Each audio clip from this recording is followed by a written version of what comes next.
race fans, this is Jeff. We're here on Racers Reunion TV on racersreunion.com here at JB Day's Riverbend Stock Car Museum, and my guest in this segment, I'm honored and privileged to have with me Mr. Dub Nelson. Mr. Nelson, how are you today, buddy? Just fine, just fine. Well, now, ready to run about 100 laps if you get me started. let me tell you what, son. We're going to get the car fired up over there just a second and put you in it. All right. Because from what I understand now, you can flat get around a racetrack. Well, I used to. I don't know how I can do now. I bet you do pretty good, you know. Rumor has it that you've still got it. I put a few miles up here. Did you? Uh-huh. What we like to do when we get folks on Racers Reunion TV for the first time is get them to tell us a little bit about their racing history and racing background. Would you do that for us, Dub? Well, I'll try to. All right, just talk into that thing there, hold it there, and lay it on us. I started racing when the poor man tried to run, and I didn't have no money to run, so I got out here and watched Cotton Owen, Bud Moore, and all these big-time boys, and seen what they was doing. And I live on a farm, so I got out here and watched to see what they was doing. Well, I got it in my head, if them boys can do it, I can do it. So I got started with them, and it just put me right where I wanted. It sounds to me like you was paying attention to the right one. Well, yes, sure was. I was old David Pearson, Bobby Allison, and Harold Painter, and all that crowd. They were pretty good, but I thought I was just as good, so I got to run in with them. And what year did you get started? Lord, you asked a rough question. That's a tough one, ain't it, man? I'm sorry. I don't know when it was. It was back in the 50s. In the 50s? Yeah. And there you go. Yeah. So I got started running, and I liked it, so I kept messing around and go to Cotton Owens' shop. I go to Bud Moore's shop, and I go down in Georgia, you know, and look at them boys around there. And I said, well, if they can learn this, I can learn it. So I took in plenty of things behind them that wasn't concerns of their race, it was concerns of mine, the way I wanted to run. So I finally found out, as long as I wanted to put the front end where theirs was, we done pretty good. There you go. Sometimes have to slide them over, sometimes they'd have to slide me over. But that didn't matter. It didn't matter, did it? It was all over that night. Next week, his little mad at me, but I got in there with them and made them get glad. There you go. Then they had to put me around a lot of time, and they got all kind of money and everything. But I'm still here to say that I didn't spend as much money as they did to outrun for me to outrun them.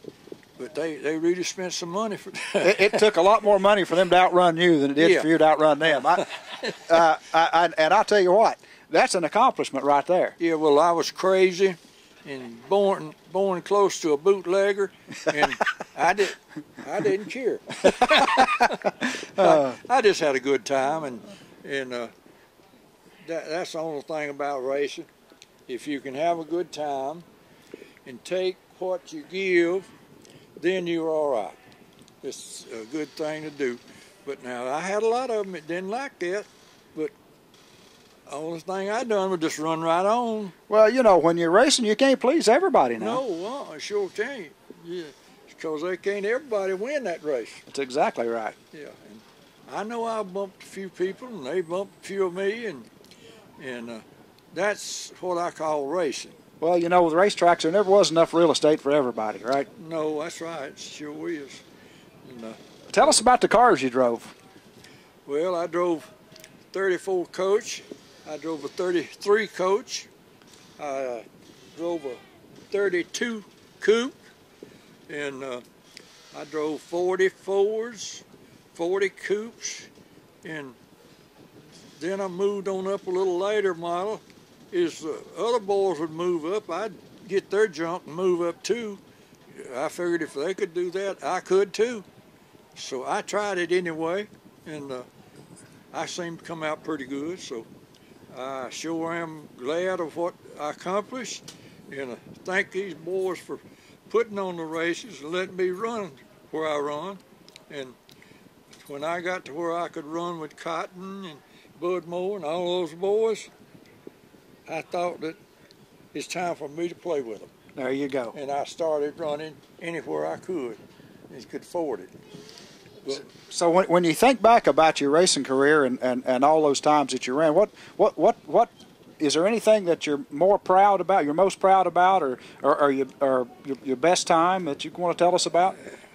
Well, when Bobby Allison and David all moved up in there, and me outside boy, I just made up my mind, if they can run like that, I can. So I give in a little more, you know, and try not to hurt nobody's feelings. But when you get on that racetrack and running for money, that wasn't a whole lot of money. But they're going to have to like you, and you're going to have to like them. You didn't run for money, did you? $25 and $30. First thing I won for was it Woodruff, his little track up there, and I think I made $13 and I won the race. So that gave me the fever. Now that ain't no money at all. Now you got to get up in the hundreds and all to keep up with this. But yeah, I'd say so. Yeah, every bit of it. I tell you, I think I done well for what I had to do with, and me going around these late model boys and talking to them and not arguing with them, listening to them. David Pearson, Cotton Owens, and all these boys was Bud Moore. They didn't mind telling me, and I didn't mind listening. And that stubborn streak you had in you paid off. Yeah. No, I tell you what I do. All right. I would build them an engine like they wanted. Oh, yeah? Put in there what they wanted. But now, if it didn't run up to par, they come back to me. When they come back to me, I ask them, did you do what I told you? And they say, yeah. I said, well, okay, you bring it on down to my shop and let me have it when I got my engines down, and I'll put your cam in there, switch them either way you want to, and we'll let you see what you can do with it. But if you can't do nothing with it, you let me see what I can do with it. So when they come down and I just take their cam. A lot of times I had my cam in the rack. I generally kept one cam in the rack all the time. And they come down there, and this cam ain't doing that, and this cam ain't doing that. I just reach over and get it. I had one that I knew was perfect. Right. Escuderi. Yeah. Well, he come down there, and I had it in the rack. He said, oh, this thing won't run at all. I just reached and got it. Throwed it on the floor, and I bet she went in a million pieces. He said, what'd you break that cam for if it's good? I said, well, if it won't run for you, it won't run with me. But I said, I know what I'm doing, and I can make it run. And I talked to Ed Escuderian about it, and he said, that's the way to do. Build your motors, and if they don't like it, then you take and put it in your car and put it out there and see how they like to catch it. And then show them the back end of your car, right? Yeah. So that's the way I finally got.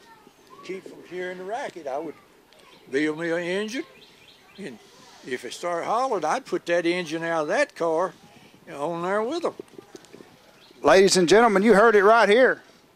The one and only Dub Nelson right here on Racers Reunion TV here at Raymond Parks' 95th birthday party at J.B. Day's Riverbend Museum here on the banks of this beautiful river in Easley, South Carolina. Mr. Nelson, it's been a pleasure having you. Thanks for coming on. Pleasure being out with y'all, and I don't mind telling people one or two secrets I won't tell.